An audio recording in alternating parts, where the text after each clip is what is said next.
Salam alaikum. Là, on se retrouve pour le 65e degré de la foi, qui est le degré de la foi lié au respect et respecter l'honneur et l'estime des autres. Je parle pas de l'ego, je parle pas de ce qu'il y a qui sert à rien, qui est autour de soi en général et qui, on va dire, comment on appelle ça, n'est que le fruit de l'imagination, d'accord? Mais vraiment, moi, je parle de ce qui est à l'intérieur de la personne, d'accord? Donc, en fait, pour ça,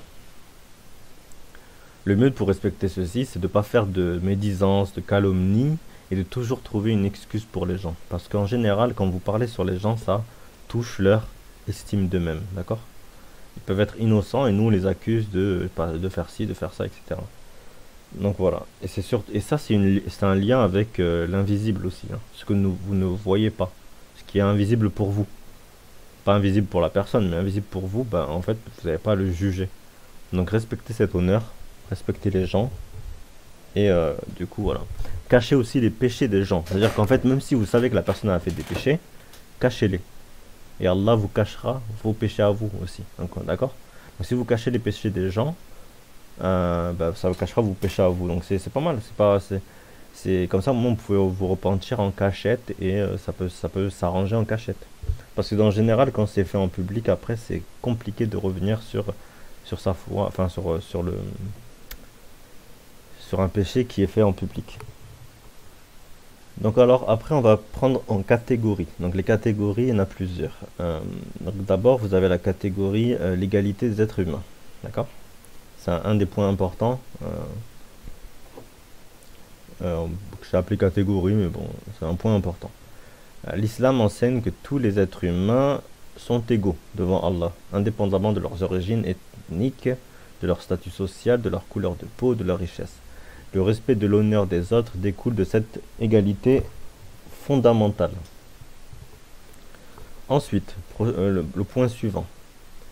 Le traitement bienveillant. Les musulmans sont encouragés à traiter les autres avec bienveillance, gentillesse, compassion.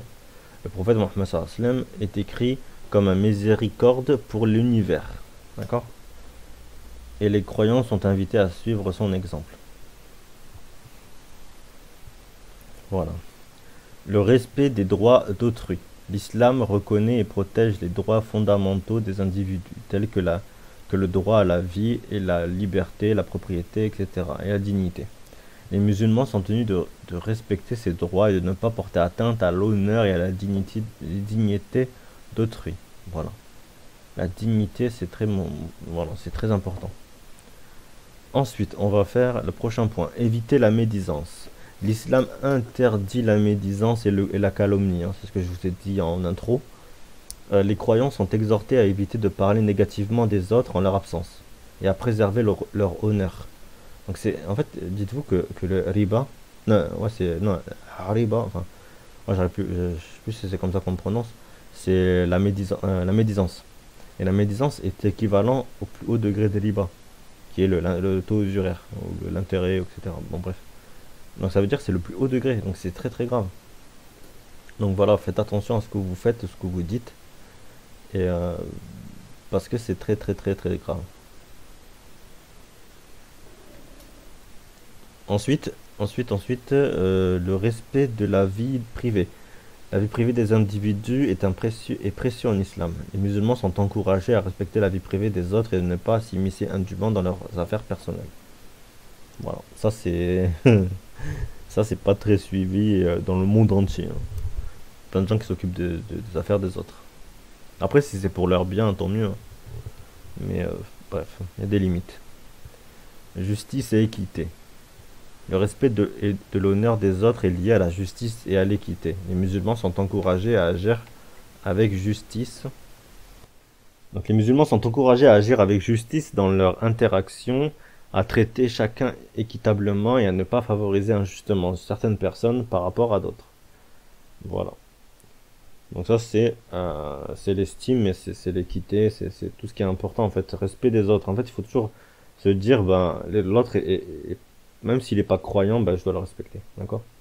Ça c'est très important. Il y en a beaucoup en islam, enfin beaucoup en islam. Il y a des pseudo-musulmans qui comprennent pas ça, parce qu'en fait, ben, la da'wah, La da'wa, elle se fait souvent par le comportement. Donc là, c'est vraiment, là en plus, normalement, le comportement, c'est la moitié de la religion.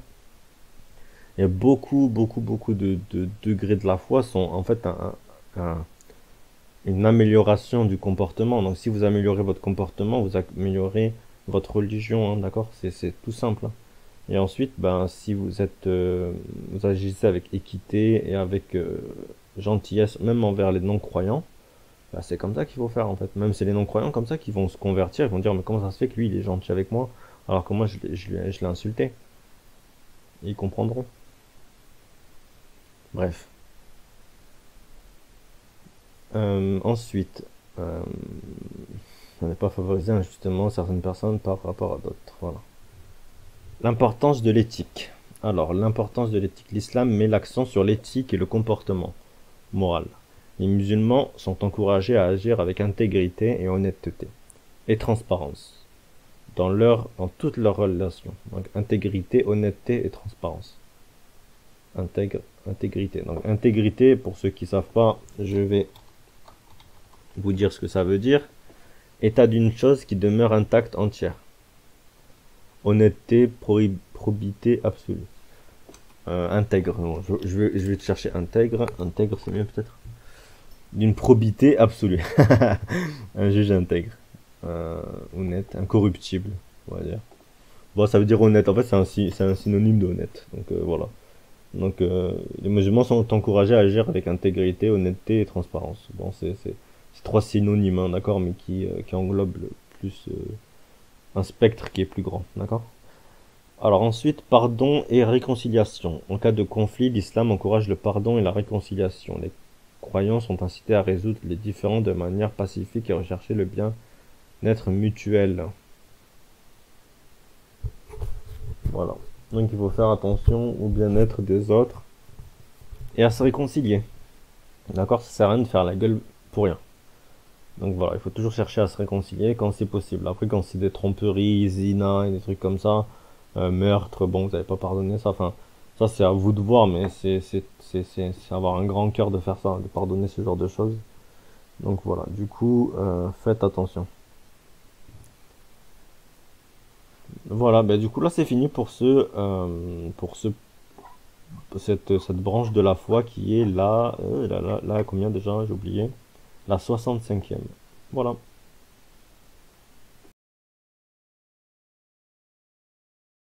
اللهم لا إله إلا أنت لا إله إلا أنت وحدك لا شريك لك